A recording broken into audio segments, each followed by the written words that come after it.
Graça e paz do Senhor Jesus, irmãos, irmãs, discípulos de Betel, os amigos que nos assistem em nossa aula da Escola Ministerial. É um prazer estarmos de volta, né? Passamos aí 2 semanas, né, Alain? Teve a Santa Ceia, o Dia dos Pais, que a gente fez aquela live sobre paternidade ali. Mas hoje nós vamos voltar com a questão dos 10 mandamentos, vamos estar falando sobre isso, ok? Antes da gente começar a nossa aula, como a gente faz sempre, vamos estar orando, pedindo a direção de Deus, para abrir o nosso coração, abrir a nossa mente, para a gente estar entendendo a palavra dele e que tem muita coisa boa para a gente aqui hoje. Verdade, Alain? Verdade. Hoje a gente vai fazer uma discussão mais a fundo em cada mandamento, né? Ok, então ora para a gente aí, Alain. Vamos sim.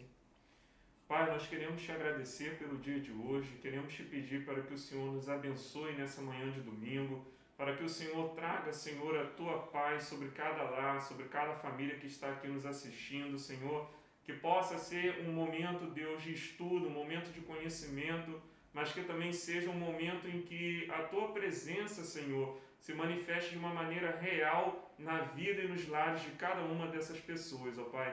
Nós te agradecemos pela oportunidade de estarmos aqui adorando a tua presença em nome de Jesus. Amém. Amém. Vamos lá, queridos, os 10 mandamentos. Quando a gente menciona, né, quando a gente fala dos 10 mandamentos, na linguagem original, no escrito original, Aseret HaDibrot, que é os 10 mandamentos, ou nós vamos ver melhor o que é isso nesse primeiro momento. Mais comumente, né, o Aseret HaDibrot é traduzido como os 10 mandamentos. Mas uma coisa muito interessante é que muitas pessoas possuem uma falsa impressão que só existe 10 mandamentos no Antigo Testamento. Muitas pessoas pensam que, isso aqui são os 10 mandamentos, está fechado, acabou, o Antigo Testamento, a Torá, não fala mais nada sobre a questão de lei, sobre a questão de obediência na palavra. Mas a verdade a tradução correta do Aseret HaDibrot deveria ser 10 falas ou 10 ditos, que para mim é o que encaixa melhor nessa tradução, os 10 ditos, ok? Então a Torá ela é muito maior do Ela que é muito maior. só essas 10 Isso leis, aí. né? Adiantando um pouquinho aqui, na verdade são 620 no total. no total. São 613 da Torá. Isso. E mais 7. E mais 7 que eu vou explicar aqui. Show. Ok? Então vamos lá. Então, na verdade, a Torá, ela tem 613 preceitos, 613 leis, 613 mandamentos, que esses 10 estão dentro deles. Ok, Alain? Então, na verdade, são os 10 mandamentos mais 603. Mais 603 artigos aí da Torá. Sim. Preste atenção numa coisa, como a questão é bem complexa, você não precisa decorar isso, tá com isso na sua cabeça, apenas para você, quando alguém te falar alguma coisa, você escutar, você fala, já escutei falar sobre isso. As próprias letras dos 10 mandamentos demonstram esse fato. Se a gente somar as letras em hebraico dos 10 mandamentos, ela vai dar 620 letras em hebraico, que vai ter os 620 mandamentos, ok? E se eu estou falando de 620 leis, e estou falando de 613 mandamentos que tem dentro da Torá, que 7 são esses? Então tá faltando 7 aqui. Deixa eu só fazer um comentário para ficar claro para o pessoal que está dentro de casa, né, vendo a gente aqui. A Torá, né, a nossa Bíblia, ela apresenta esses 613 preceitos. Isso. Incluindo os 10 mandamentos. Isso. Mas esses 7 que o senhor vai comentar agora não está na Bíblia. Não. São as 7 leis de Noar. Que é Noar? Noé. Noé. As 7 leis de Noé. Ou seja, após a saída da arca, um tempo depois, Noé, ele coloca 7 leis para os seus filhos e para os seus netos, ok? Essas 7 leis que são muito parecidas com as 7, com os 10 mandamentos que Deus vai dar a Moisés lá na frente, completam esse jogo aí de 110 com 120. Preste atenção numa coisa, é interessante notar que a soma dos números 6, 1 e 3 dá 10, entendeu? De 613 mandamentos, a soma dos 3 números dá 10. Isso na cultura judaica tem uma relevância muito grande. De repente, para a gente aqui não tem muita coisa, mas na cultura judaica isso tem uma relevância muito grande. Eu não sei se vocês já ouviram falar da teoria da inteligência. Não tem nada a ver com isso aqui não, olha lá.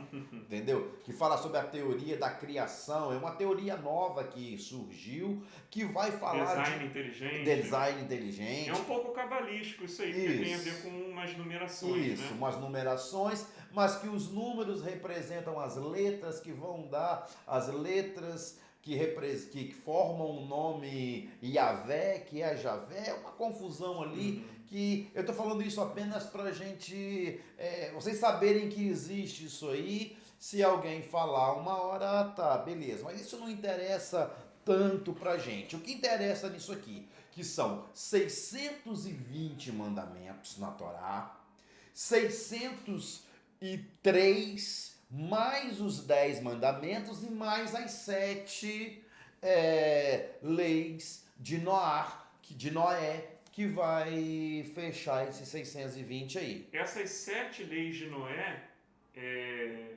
elas não estão relatadas na Bíblia, mas a gente consegue saber isso através da tradição. Da tradição oral, da cultura judaica. Da tradição rabínica. Isso, rabínica. Aí você vai estudando a Bíblia com outras fontes, a gente chega nisso aí. É o Talmud? Talmud. Entendi. Sim, ok? A própria Cabala vai dizer alguma coisa também, mas o Talmud é aí o principal. Mas vamos lá, vamos pro que interessa a gente. Vamos pro texto bíblico, lá. Bora. Vamos lá.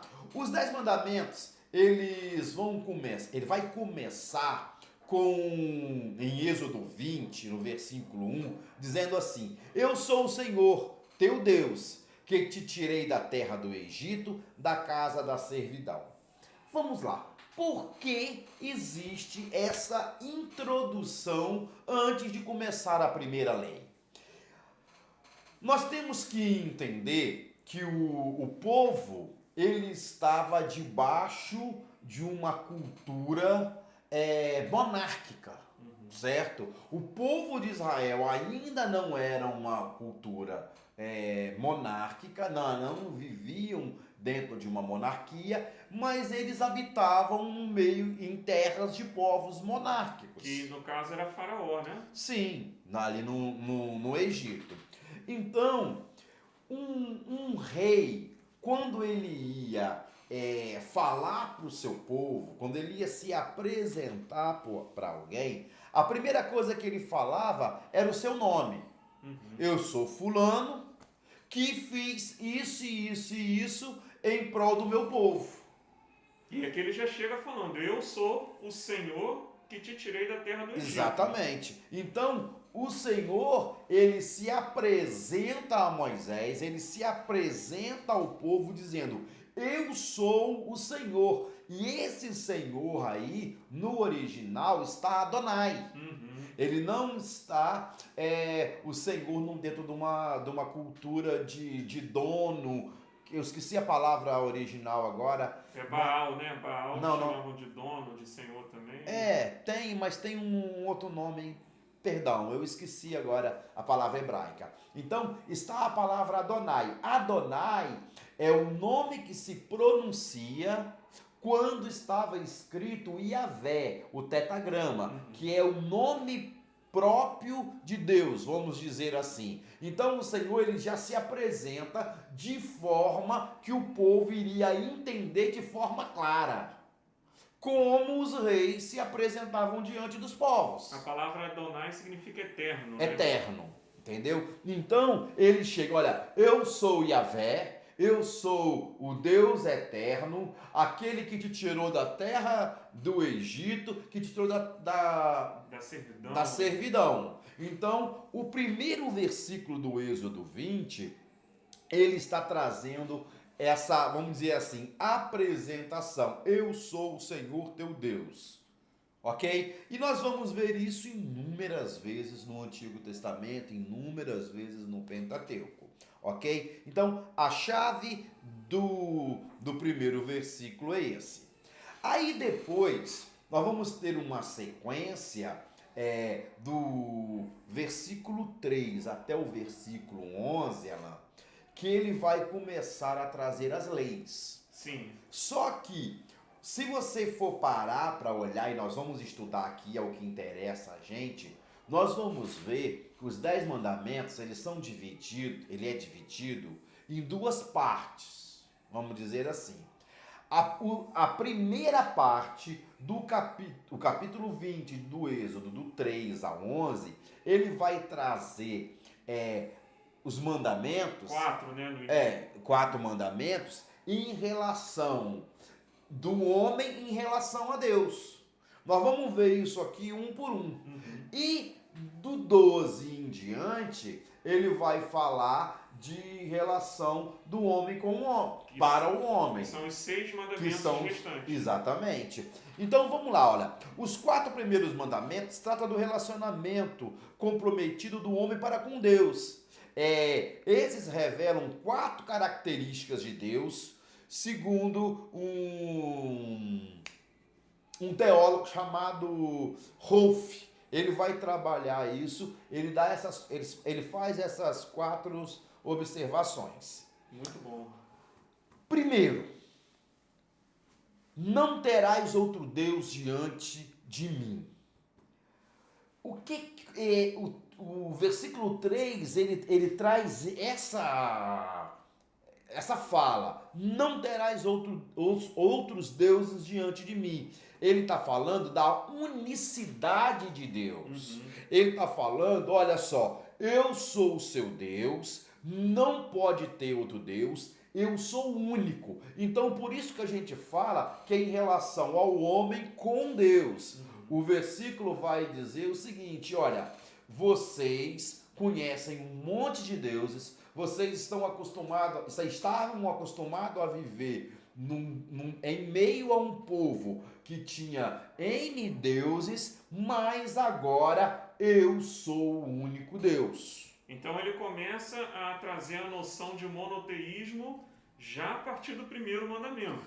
Em primeiro lugar ele fala isso, proibindo a idolatria. Por quê? E se a gente parar para pensar, se a gente for fazer uma análise, né, levando em conta, né, os 400 anos que eles ficaram ali no Egito aproximadamente, eles perderam aquele contato inicial que Jacó, que Israel, né, que José tinha com Deus. Então pode ser que essa noção de monoteísmo possa ter se perdido. Né, ao longo dos anos, principalmente porque os hebreus eles trabalhavam ali, né, como escravos na casa dos egípcios e poderiam ter se influenciado muito facilmente com a questão da cultura politeísta. Né? Exatamente. E o interessante também, pastor, né, que esse primeiro mandamento, ele já acaba com aquela relação que existe entre a religião do judeu, né, no caso do hebreu ainda, né, com o cananeu. Por quê?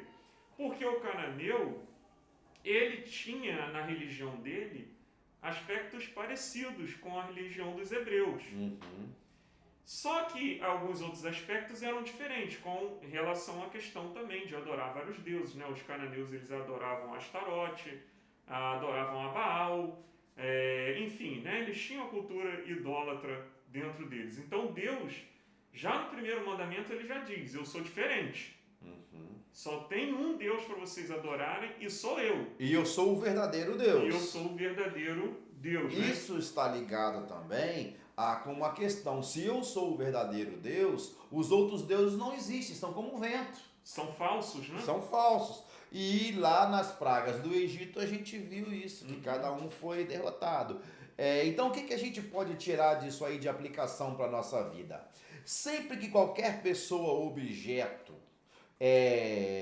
toma o primeiro lugar em nossa vida, o lugar que pertence somente ao Deus verdadeiro, nós estamos cometendo o pecado da idolatria.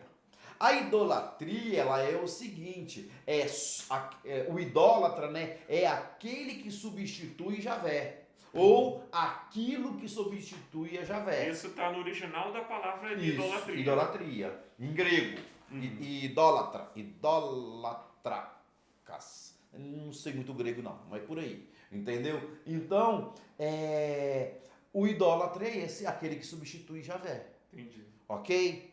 Deu para entender o primeiro versículo, gente? Qualquer coisa, pergunta aí, ok?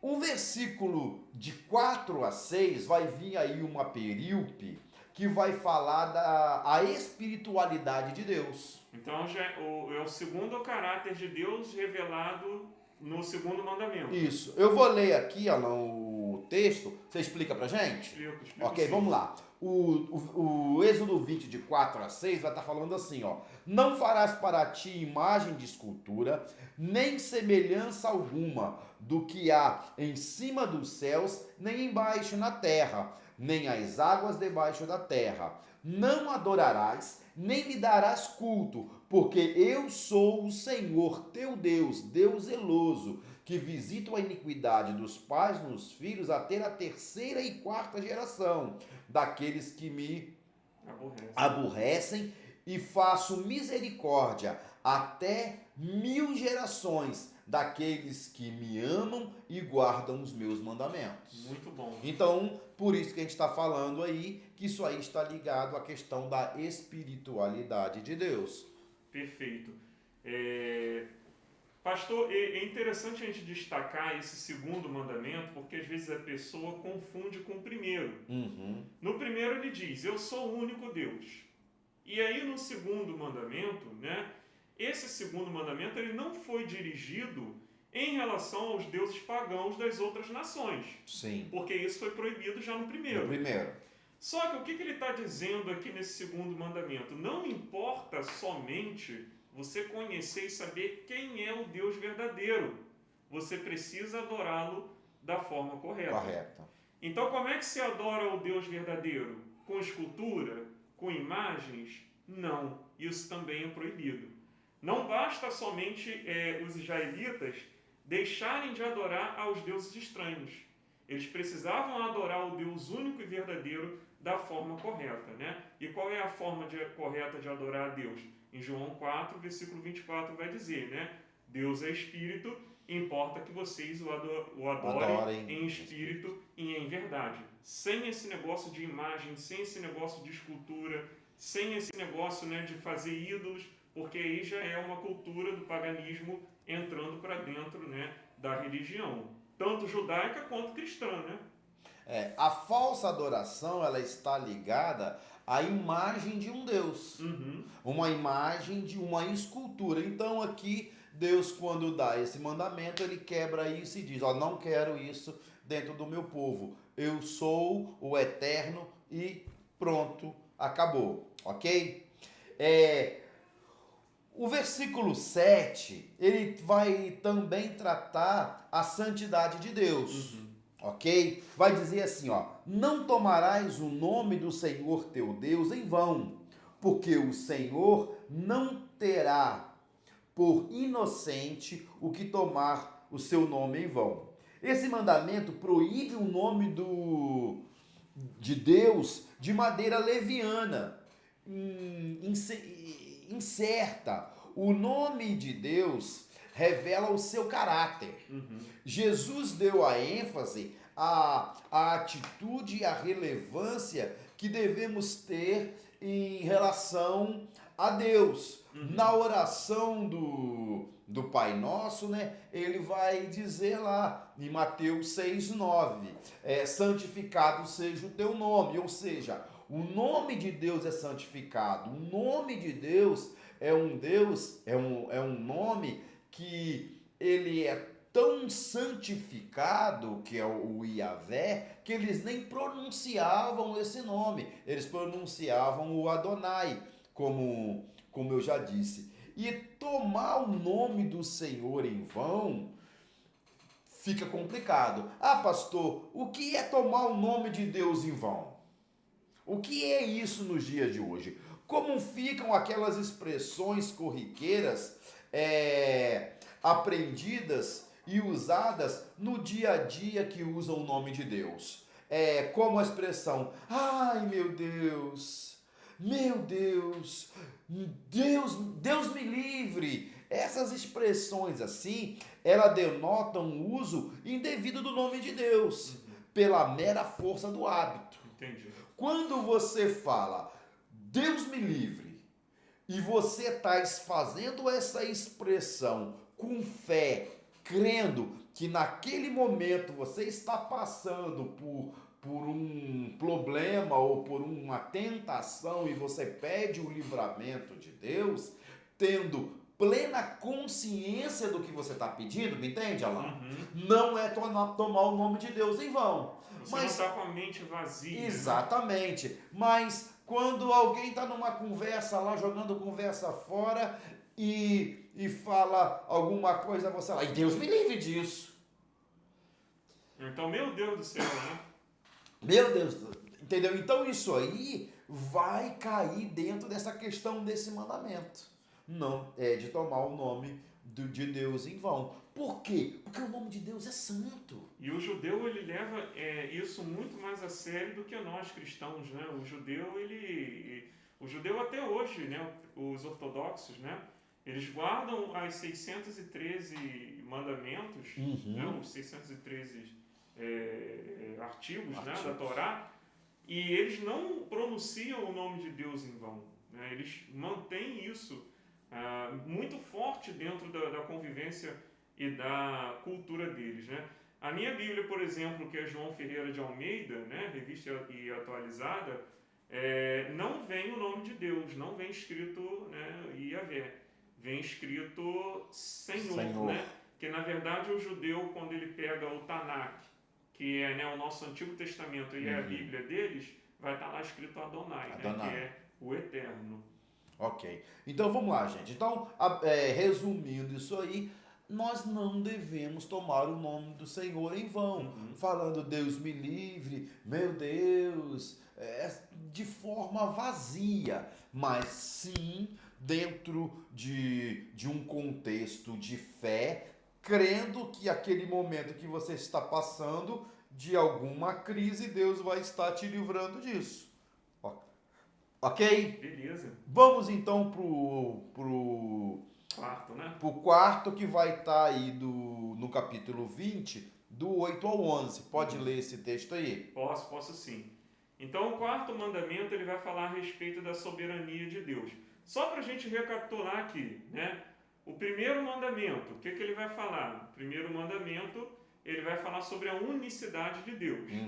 Eu sou o único Deus. Eu sou o único Deus. O segundo mandamento, em relação à espiritualidade, como que se deve adorá-lo? Devemos adorá-lo em espírito. Esquece esse negócio de imagem, né? De escultura, enfim. O terceiro mandamento, em relação à santidade de Deus. Você não pode pronunciar o nome de Deus em vão, porque o nome de Deus é santo. É santo. Né? E o quarto mandamento, ele vai vai mostrar pra gente o quarto caráter de Deus, que é a soberania. Deus é soberano. Lá em Êxodo, capítulo 20, do versículo 8 ao 11, ele vai dizer assim: lembra-te do dia de sábado para o santificar. 6 dias trabalharás e farás toda a tua obra. Mas o sétimo dia é o sábado do Senhor teu Deus, né? Não farás nenhum trabalho, nem tu, nem teu filho, nem a tua filha, nem teu servo, nem tua serva, nem o teu animal, nem o forasteiro das tuas portas para dentro. Porque em 6 dias fez o Senhor os céus e a terra, o mar e tudo que neles há, e ao sétimo dia descansou. Por isso o Senhor abençoou o dia de sábado e o santificou. O interessante aqui é que, vamos supor, né, eu sou né, um exemplo, eu sou um judeu, no sábado eu não trabalho, eu não deixo meu filho trabalhar, não deixo minha filha trabalhar, nem a minha esposa. Nem fazer comida. Nem fazer comida, né? Mas se Não eu tenho um servo dentro da minha casa, né, um colaborador do lar, vamos dizer assim, ou uma colaboradora que seja, né, e ele trabalha, eu estou em pecado, porque eu estou violando o mandamento de Deus. Tudo aquilo que for dentro da minha casa, que estiver sob o meu controle e o meu domínio, tem que santificar esse dia junto comigo.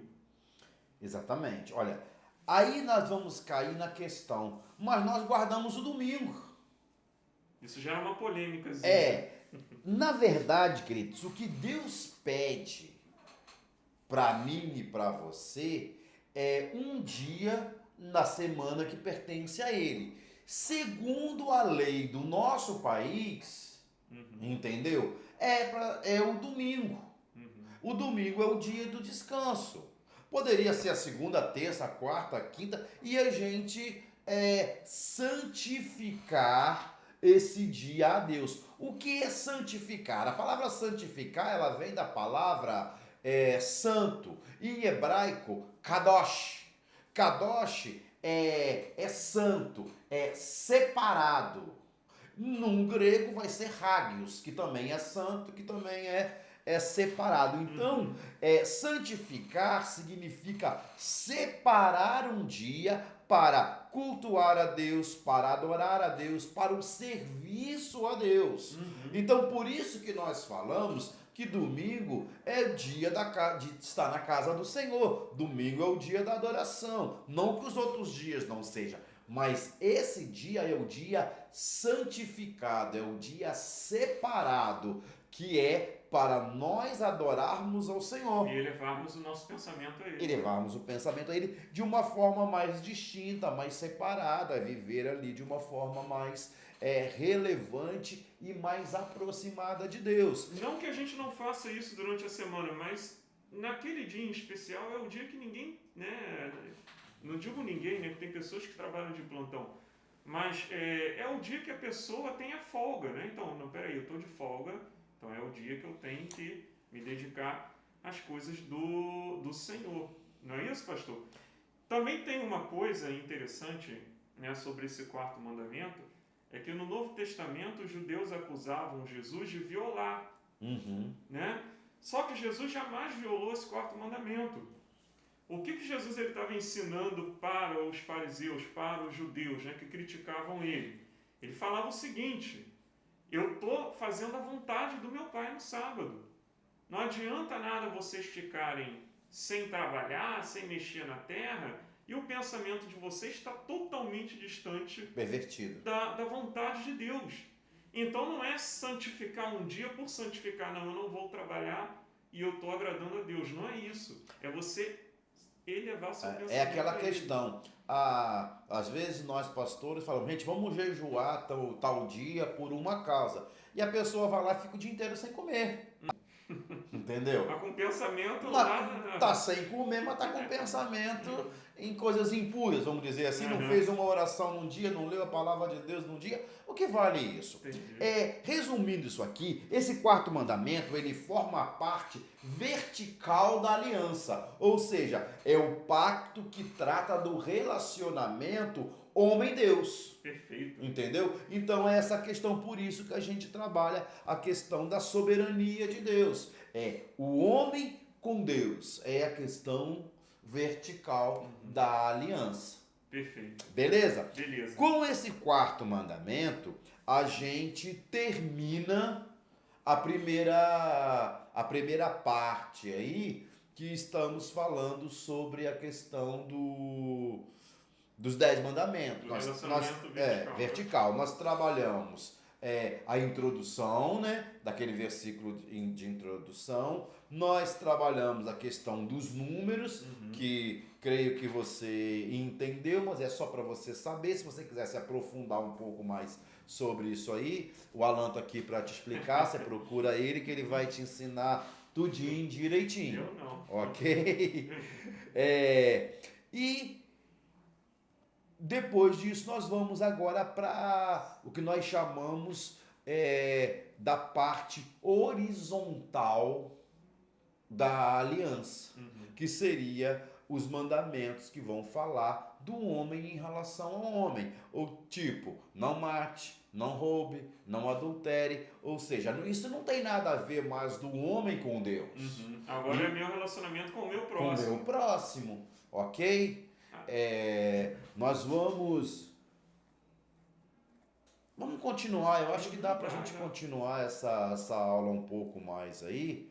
E nós vamos tratar esse tema aqui. Então vamos lá. O homem em relação ao homem é a segunda parte dos 10 mandamentos. O Êxodo 20, do 12 ao 17, ele vai tratar do que Deus chamou Israel para ser propriedade peculiar, reino de sacerdote, nação santa, dentro de todos os povos, ok? Era separação, isso, né? era preciso garantir que como nação pudessem demonstrar um nível de relacionamento humano com os humanos. Não adianta eu falar que eu tenho um relacionamento com Deus, que eu cumpro os 4 primeiros mandamentos, mas se eu trato o meu próximo com indiferença. Se o Alan tem esse computador, não, eu vou arrumar um jeito de tomar esse computador do Alan. Não importa o que aconteça com ele. Né? Não importa. Ou mesmo se eu falar assim, se eu obrigar o Alan a me vender esse computador, mas eu quero pagar R$1 no seu computador, Alan. Entendeu? Isso aí também não está certo, tem que pagar o preço justo. Ok? Não então, basta ser justo só com Deus. Tem que ser justo para com o próximo. Ok? Então nós vamos tratar agora, nessa segunda parte dos 10 mandamentos, a respeito disso. Respeito aos representantes de Deus. Vamos lá. Quem são os representantes de Deus? Vamos colocar assim, dentro da família. Os pais? São os pais. O versículo 12, ele vai dizer o seguinte: honra teu pai e a tua mãe, para que se prolongue os seus dias na terra, que o Senhor teu Deus te dá. Se o homem não honrar aos pais, tampouco honrará a Deus. Como que eu vou honrar a Deus? Vamos dizer assim, que é uma figura que não tem figuras. É invisível, né? É invisível. Se eu não honro o meu pai e a minha mãe, o meu pai e a minha mãe me dá mandamentos, me dá uma lei, me ensina uma regra de vida. Coloca regras, né? Se eu não honrar essas regras que o meu pai e que a minha mãe estão dando para mim, que eu vejo todo dia, que eu aperto, que eu apalpo, que eu deito no colo, que me dá comida, que me dá o de beber, que me dá roupa para vestir, como que eu vou honrar a Deus? É verdade. Entendeu? Então, esse primeiro mandamento da segunda parte, ele vai estar trabalhando sobre isso aí. A obediência dessa lei é tão importante que bênçãos eram prometidas a todos quantos o guardarem. É um mandamento que vinha com uma promessa, né? Exatamente. Alguém chegou a comentar isso nas últimas aulas que a gente deu, não lembro quem foi, mas foi muito interessante a pessoa destacar sobre isso. Então, honra o teu pai e a tua mãe. Honra, obedece, observa o que está falando com você, esteja atento o que eles estão falando, que Deus vai te dar muitos dias na terra, ou seja, vai te dar uma vida longa na terra. Eu posso fazer um comentário? Claro. Em relação a isso, principalmente, né? O senhor sabe que eu também trabalho com a questão dos juvenis aqui na igreja, né? Se você tem um pai, tem uma mãe que faz tudo isso que o pastor citou, você tem que levantar a mão para o céu e agradecer. Porque nem todo mundo tem essa oportunidade, tem esse privilégio de ter alguém que cuida, que se importa mais com você do que com ele mesmo. Não é, pastor? E esses são os nossos pais, né? Quando Deus ele fala para você respeitar o seu pai e a tua mãe, na verdade ele está te treinando para você poder respeitar ele.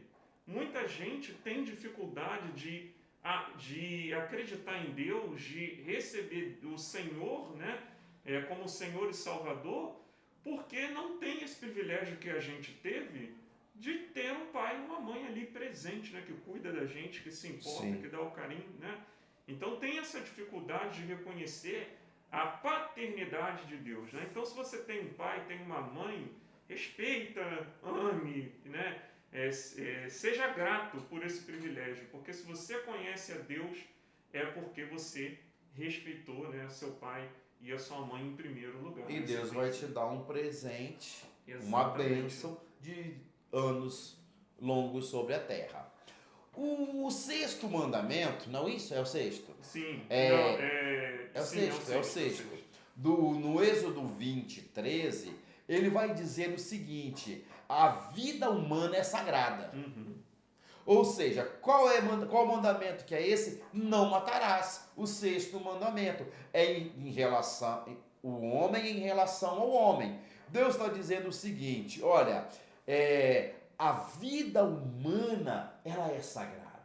Se a vida humana é sagrada, eu proíbo o homicídio. Uhum. Você não pode tirar aquilo que você não pode dar ao seu próximo. Nós não temos condições de dar a vida a ninguém, sim, na verdade? Uhum. Então como que eu posso tirar isso? É verdade que o coração do homem, desde lá do Éden, né, no pecado, o coração do homem conheceu a maldade.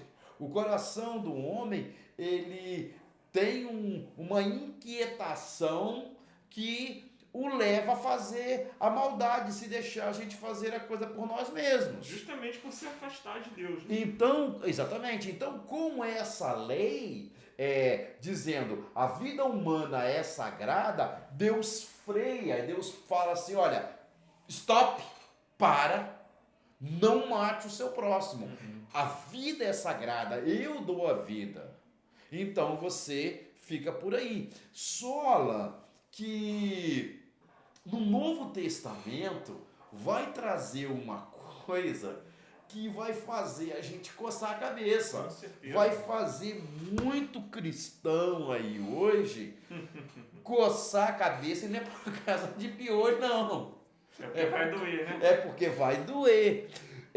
Em 1 João 3,15 vai dizer o seguinte: todo aquele que odeia o seu irmão é assassino. Ou seja, está enquadrado no pecado do sexto mandamento, né? Do homicídio. A vida é sagrada. Se a vida é sagrada, se Deus deu a vida a outro e você odeia essa outra pessoa, Deus ele toma isso como também se fosse um homicídio contra a outra pessoa. Isso é muito grave, porque isso, né, vai além do ato de matar, é muito mais profundo. Exatamente. Não estou dizendo também aqui que você deve morrer de amores por todo mundo. É verdade, eu não quero ser hipócrita aqui dizendo que nós temos que amar todo mundo, dar beijinho, dar abraço. Eu não estou falando isso. Eu estou falando de deixar criar dentro do seu coração um ódio, uma dor, algo que preferia aquela pessoa morta do que viva. Uhum. Isso é o verdadeiro ódio. Isso é o verdadeiro ódio. A vida humana é sagrada. Você pode não gostar, você pode não querer relacionamento, você pode não querer dar beijinho, dar abraço, mas respeite a vida do próximo. E pastor, porque na verdade todos nós temos erros dentro de nós. Se eu começar a te odiar, Alan, por causa do seu erro, você vai me odiar por causa do meu erro, eu vou odiar a Damiana por causa do erro, vou odiar o Caleb vai me odiar, vai virar um angu de caroço esse negócio. Então Deus, quando fala, a vida humana é sagrada, não mate, ele põe um freio e diz, no Novo Testamento, o que odeia comete o mesmo erro de quem assassina. Muito bom a gente pensar isso, porque Mateus, por exemplo, capítulo 5, versículo 22, ele fala: eu, porém, vos digo que todo aquele que sem motivo se irá contra o seu irmão estará sujeito a julgamento. E olha só essa parte: quem proferir um insulto a seu irmão estará sujeito a julgamento do tribunal, e quem lhe chamar de tolo estará sujeito ao inferno de fogo. Ou seja, aquele que ofende um irmão, você também, né? Que você, às vezes a gente ofende uma pessoa, né? Às vezes a gente ofende o irmão em Cristo, fala coisas ali na hora da raiva que magoou a pessoa. Deus ele vê isso também como pecado de homicídio, que é como se você estivesse matando. Ah, matando como? Tirou a vida da pessoa? Não, mas você pode estar causando uma morte espiritual no seu irmão. Isso também se enquadra no que o sexto mandamento mostra pra gente, né, em relação ao pecado do homicídio. Ok, vamos lá. O sétimo mandamento, o Êxodo 20:14, ele vai dizer o seguinte: não adultere, não adulterarás. Esse mandamento, ele protege o matrimônio, ele blinda o matrimônio. Por que que esse mandamento, não adulterarás, está na Bíblia? Porque o matrimônio é algo sagrado instituído pelo próprio Deus.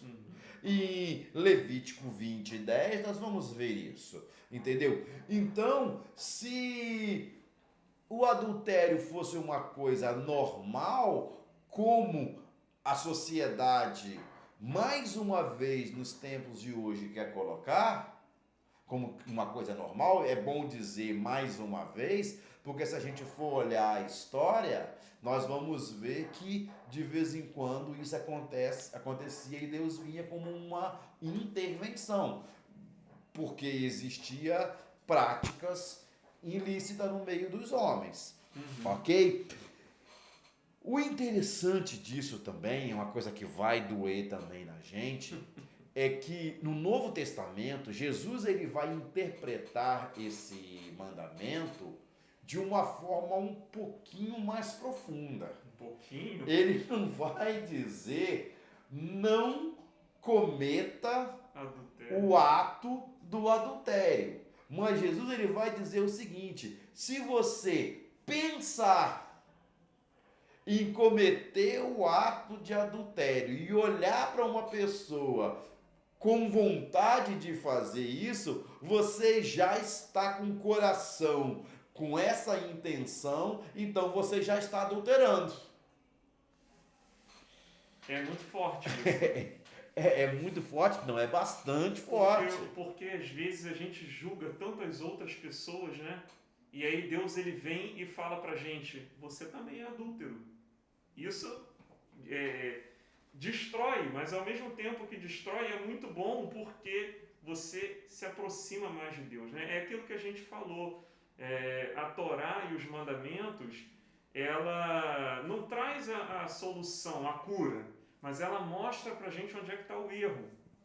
E a cura está em quem? A cura está em Jesus. Ok. Né? Então se você sofre com isso, quem é a cura? É Jesus. Né? Senhor, me livra disso. Me livra da cobiça. Até porque no livro de Tiago diz que a cobiça, quando ela concebe, ela dá luz ao pecado. Verdade. E o pecado é o que gera a morte, né, pastor? Isso aí. Então, olha só, trazendo isso para os nossos dias de hoje, a lei de Deus não somente exige uma castidade, uma pureza do corpo, como também uma pureza no íntimo. Uma pureza na mente, no coração. Mateus 5:27-32 vai deixar isso de forma bem clara. Nós não temos tempo da gente ficar lendo esses textos aqui, então é bom você anotar aí. Fica como dever de casa. Isso. É interessante notar que quando se trata dos mandamentos horizontais, homem com homem, a ordem é primeiro aos de casa. Já percebeu isso? Depois os de fora. A gente está vendo isso aqui. Tem toda uma lógica, né? Tem toda uma lógica. Primeiro Deus, depois os de casa, depois os... Vamos lá. Aí, já no sétimo mandamento, né? A respeito à propriedade alheia. Aí agora já vai falar também para os foras de casa. O sétimo mandamento oitavo, vai dizer não furtarás, não roube. Há várias maneiras de violar esse mandamento. Não pagar o suficiente a um empregado. É roubo também, né? Se você está explorando. É mais-valia, né? Que chama. Você está roubando. E também pelo lado do empregado, você não fazer o trabalho corretamente que está sendo pago como salário para cumprir, para fazer. Você está roubando o seu patrão. É muito Entendeu? mais profundo, né? Se você é pago para carregar hoje 10 sacos de cimento daqui para aqui e você enrola e só carrega 5 ou 6, você está roubando. É complicado essa questão aí. Ah, vou morcegar no serviço. Meu Deus do céu, cara. A Torá, ela é como se, quando a gente lê a Torá com essa profundidade, é como se a gente ficasse nu, né? Exatamente. Exposto. Porque ela expõe na gente tudo aquilo que está errado e precisa ser mudado, né? Quantas vezes a gente não para no meio do serviço, pô, vou ali tomar um café e fico lá, às vezes, 10 minutos, né? Em vez de estar trabalhando. Então você começa a se enquadrar, né? A gente também está aqui, mas tô tomando paulada na cabeça que nem todo mundo, né? Que está em casa Isso assistindo, aí. né? Então vamos lá, gente. Como nós podemos ver essa aplicação nos dias de hoje de uma forma bem simples? Nós vamos dar alguns exemplos aqui. Não estamos querendo jogar nada na cara de ninguém, não, Alan, Sim, mas sim. é a questão que corresponde Ao dia a dia. a esse mandamento, não furtarás. Porque quando a gente pensa não furtar, é só eu pegar o seu computador, enfiar debaixo do braço e ir embora, entendeu? Não é só isso, não. Como tem sido o nosso comportamento no nosso trabalho em relação ao horário? Eu tenho chegado na hora, eu tenho saído na hora, ou eu tenho chegado atrasado todo dia com uma desculpa e saindo cedo todo dia com uma desculpa? Isso também tá na questão do furtar, né? Tá na questão disso aí, chegar atrasado e sair mais cedo. A questão também de comprar, né? E não pagar. Mas, exatamente. Se você comprou um negócio e não pagou, você tá roubando também, filho. Uhum. Entendeu? A produtividade no seu trabalho também é interessante. Se você é pago para fazer tal trabalho, cumpra o que você fez. Uhum. Entendeu? Então você tem que fazer isso. Uma outra questão muito complicada aí hoje em dia, que muita gente dá desculpa, eu quero falar claramente disso aqui, falo com a mente bem tranquila sobre isso, é a questão de imposto, amor. Hoje nós temos um país que tem uma taxa de imposto muito alta. O nosso imposto de renda é uma das taxas mais pesadas do mundo. É pesado. É Só quem pesada. paga é que sabe. Só quem paga é o que sabe. Entendeu? Então, se você vai, não, eu vou arrumar um jeito de não pagar isso aqui, eu vou fazer isso, eu vou fazer aquilo, eu não vou pagar o imposto, porque o governo não usa o dinheiro Vou mentir para a Receita. para me pagar, opa, então você também está se igualando ao governo aí. Se é devido pagar o imposto, pague o imposto. Não me dói pagar o imposto de renda? Dói, entendeu? Mas tem que pagar. Jesus, no Novo Testamento, ele vai dizer o seguinte: dê a César o que é De César. acabou, não quero entrar muito na discussão aí não. Eles ficavam até interpelando Jesus, né? É lícito pagar tributo a César, Jesus? Dê a César o que é de de César. César e de César. Vamos lá, mas vamos deixar esse tema aí, porque isso aí deixa para cada um pensar Tá doido? e trabalhar isso aí. É muito pesado. É pesado, mas nós estamos falando dos 10 mandamentos, não estamos falando de 10 coisas que Deus pediu ao homem, por favor, faça isso. São 10 mandamentos. E a gente vê que contempla todas as nossas atitudes, né, no nosso dia a dia, né? Uhum. Seja atitudes internas no campo do pensamento ou no campo das atitudes em si mesmo. Né? Sim. Então, vamos lá. Vamos para o próximo mandamento, o 9º, não é isso? Vai falar sobre a justiça. Vai dizer assim, ó, não dirás falso testemunho contra o seu próximo.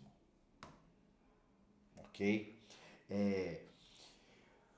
Testemunho falso, sem valor, sem fundamento, constitui uma das formas mais seguras de arruinar a reputação de uma pessoa.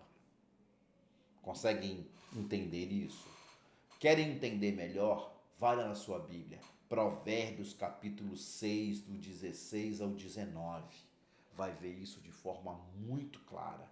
É muito importante tomar cuidado quando somos solicitados a dar uma opinião a respeito de uma outra pessoa. Principalmente se você não conheceu o lado dela, né? O que nós falamos pode se tornar definitivo. De repente uma pessoa está passando por um momento e a gente fala dentro de um contexto, de um momento, e isso vai virar uma forma definitiva. Isso vai causar uma falsa leitura sobre a pessoa, né? As outras pessoas vão ter uma ideia falsa sobre aquela pessoa porque a gente propagou algo que era falso, uma calúnia, né? E aí a gente pode estar contribuindo para a destruição de um irmão. Então já acaba entrando no pecado do homicídio também, né? Se a gente puder fazer esse link. Pode fazer esse link, entendeu? Então a gente tem que tomar muito cuidado com essa questão e não dirás falso testemunho contra o teu próximo. Se não tem nada para falar de bom, qual é a melhor coisa a fazer? Ficar quieto. Bota uma máscara aí do coronavírus e fala nada. Fala nada. Ok, gente? Entendido esse ponto aí? Alan, vamos lá pro último então, Alan? Vamos. Bem, o último, mas não vai ser o último tema de hoje não. Nós vamos falar um pouquinho a respeito dessa lei no Novo Testamento também, não é isso? Fala esse outro pra gente aí, esse 10º aí.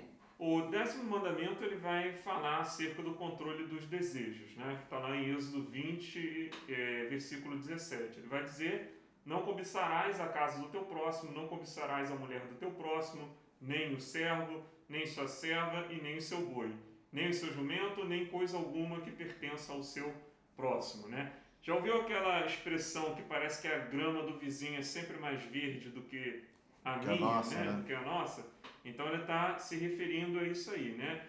Quando ele fala a palavra não cobiçarás, ele está falando da manifestação plena do caráter ético aí do decálogo, né? Que são as 10 leis, mandamentos, né? Os 10 mandamentos.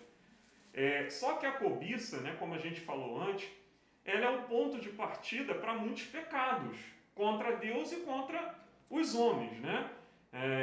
Eu já citei isso lá no capítulo de Tiago, né, que a cobiça, quando concebida, dá a luz ao pecado, e todos nós somos tentados de acordo com a nossa própria cobiça. Então, a cobiça é um desejo que é imoderado e ele é violento, né? Um desejo violento de você querer tomar posse de alguma coisa, principalmente uma coisa que não é sua, que não te pertence, né? É diferente de roubar, né? É diferente de roubar. Por quê? A cobiça é a intenção. A intenção. Né? Então, mesmo que você não materialize isso, você já está no pecado. Você está na... Então a gente já está vendo os aspectos aqui dentro da lei, dentro da Torá, que remete àquilo que se passa dentro do homem, né?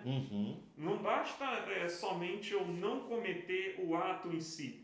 Se eu cobiçar, se eu já pensar naquilo, eu já estou É o mesmo errado. Caso da questão do adultério, né? Do adultério, a questão do não matarás, né? Mas se você odiar, se você nutrir esse desejo, você é um homicida. Então a gente já vê esses aspectos aqui claros no Antigo Testamento, né? Então Deus está chamando a atenção do homem de diversas formas, inclusive naquilo que se passa dentro dele, né? Pastor, isso me dá muita fé, porque eu fico imaginando, né, um povo vivendo no meio de outros povos, né, bárbaros, que sacrificavam os próprios filhos em adoração a entidades, né, a deuses falsos.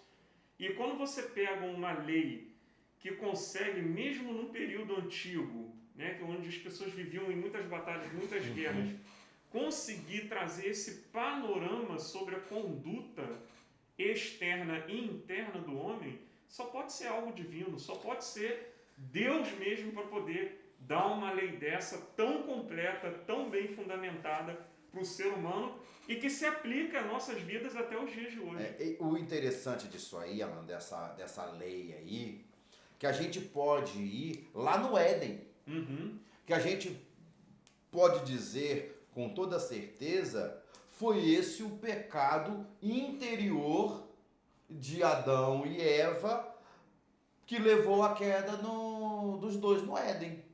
Porque eles desejaram, segundo a fala da serpente, né, ser igual a Deus. Cobiçaram. Perfeito. Entendeu? Se, não, aquela história que a serpente conta ali. Então, queridos, a gente está colocando essas leis e a forma de aplicação nos dias de hoje não é para colocar peso sobre a sua vida, sobre o seu ombro, não. É para que você venha ter um claro entendimento do que são os 10 mandamentos. E saber onde a gente está errando, né, pastor? Exatamente. Onde a gente tem que clamar por misericórdia. Por misericórdia, orar e colocar...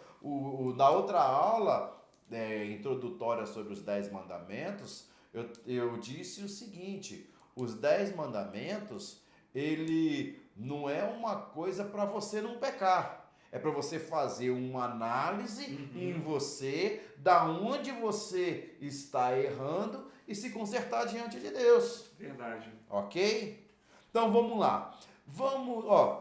Terminando essa parte aí, né? Melhor dizendo, Deus, ele preservou o seu povo nos 10 mandamentos, uma linha perfeita, ok? De relação vertical e horizontal.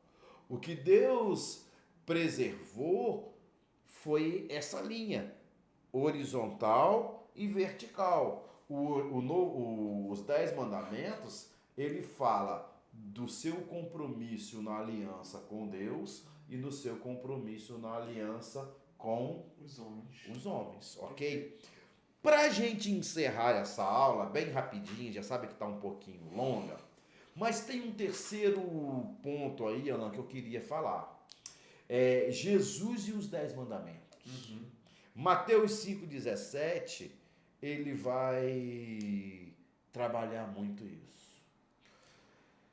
Jesus não veio revogar ou invalidar a lei. Pelo contrário, ele veio para cumprir de acordo com o propósito eterno de Deus. Jesus, ele ampliou a lei, mostrando os motivos íntimos e as atitudes do coração que conduzem o homem a quebrar os mandamentos. Mas não vos digo,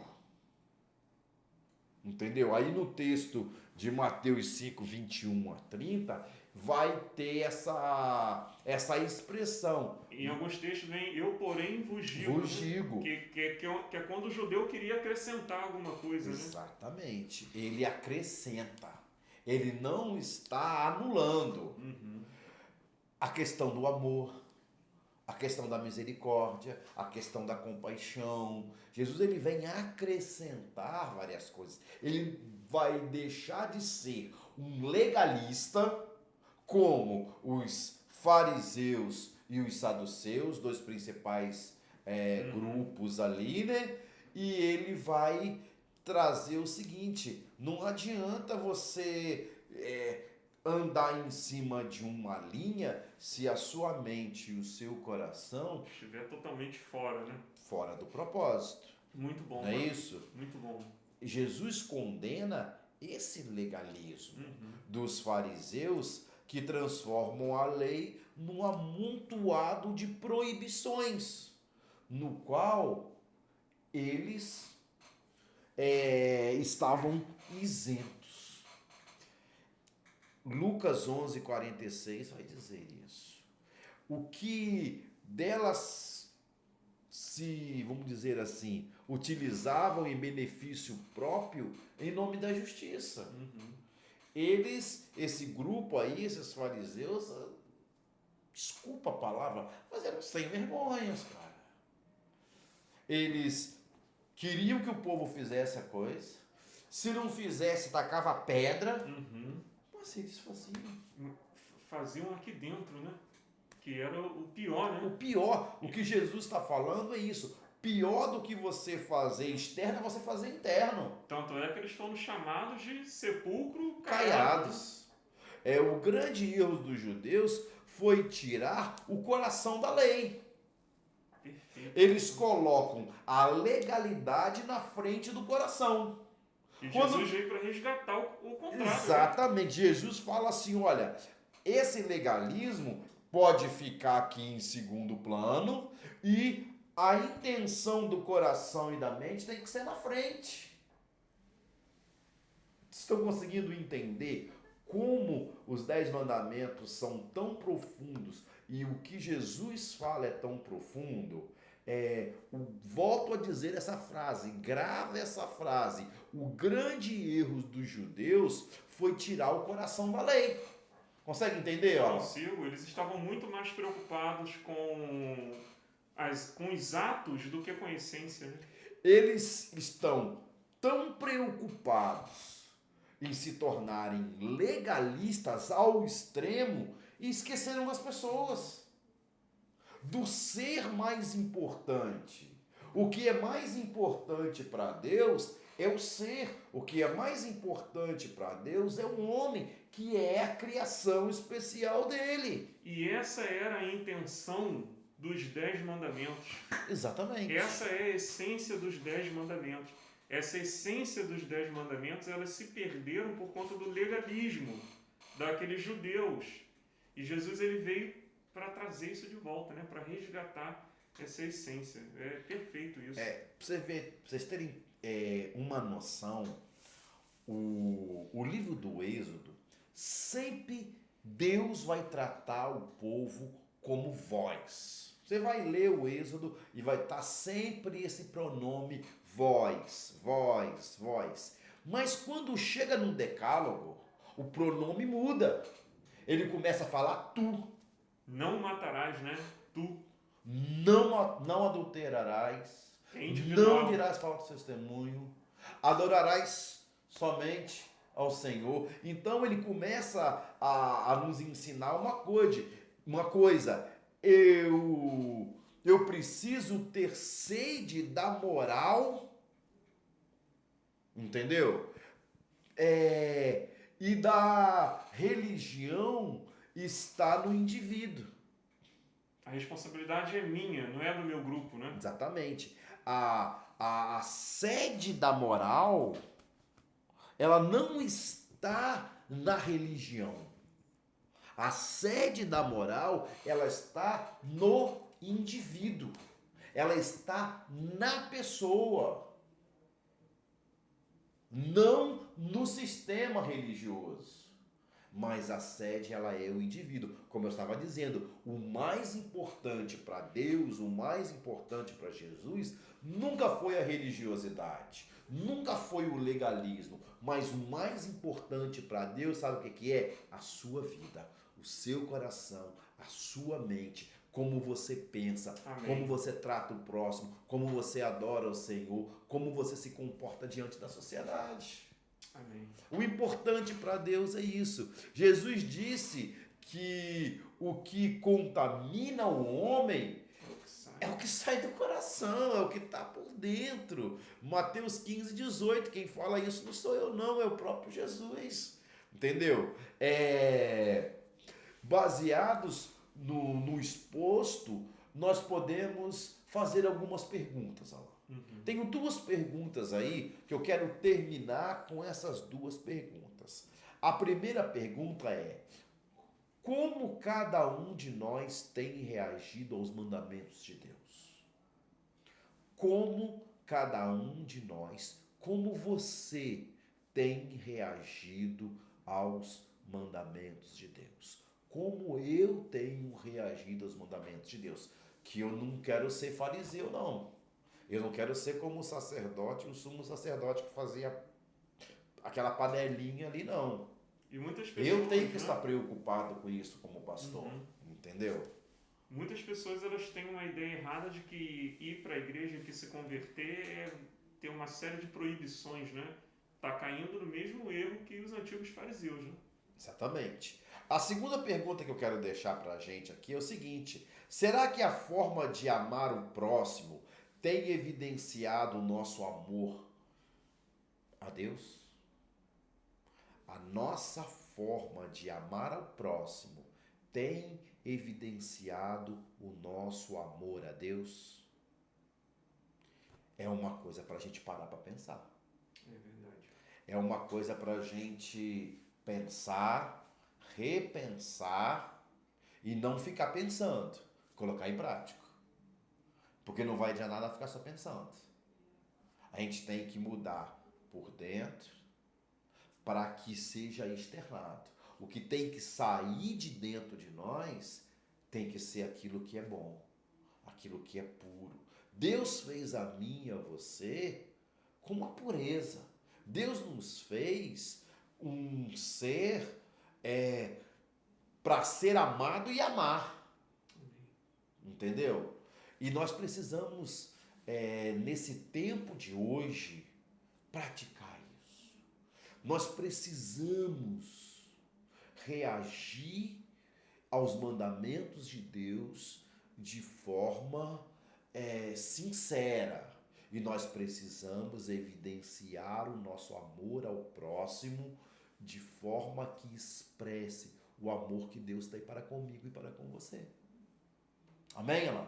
Pastor, me permite o último comentário? Isso. Prometo que eu vou ficar quieto. Eu também, eu já encerrei. Eu já extrapolei.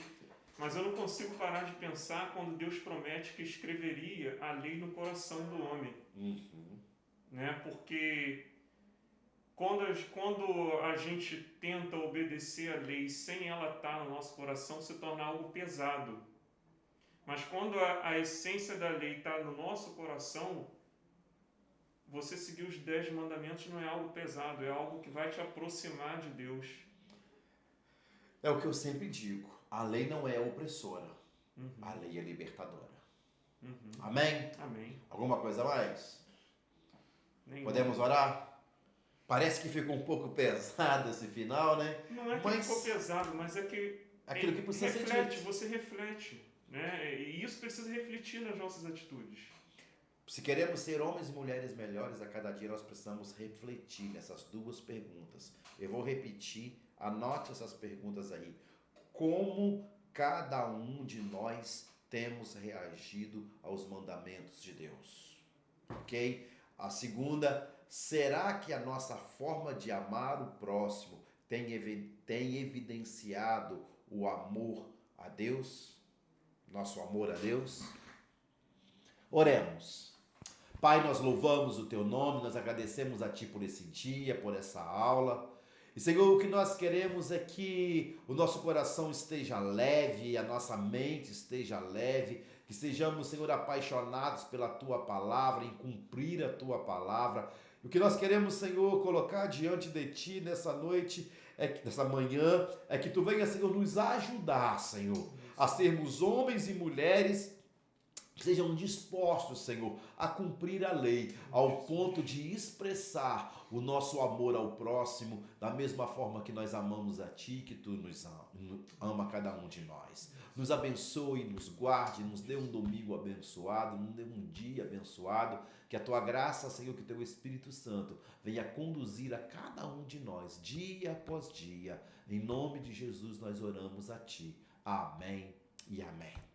Amém, queridos? Que a graça do Senhor Jesus seja sobre a sua vida, que as doces consolações do Espírito Santo sejam sobre você e que o amor de Deus, o nosso Pai, venha estar sobre você, sobre a sua casa e sobre todo o povo de Deus sobre a face da terra. Amém e amém. E até a noite, às 18 horas e às 20 horas, nós temos culto. Te esperamos aqui. Deus abençoe a sua vida.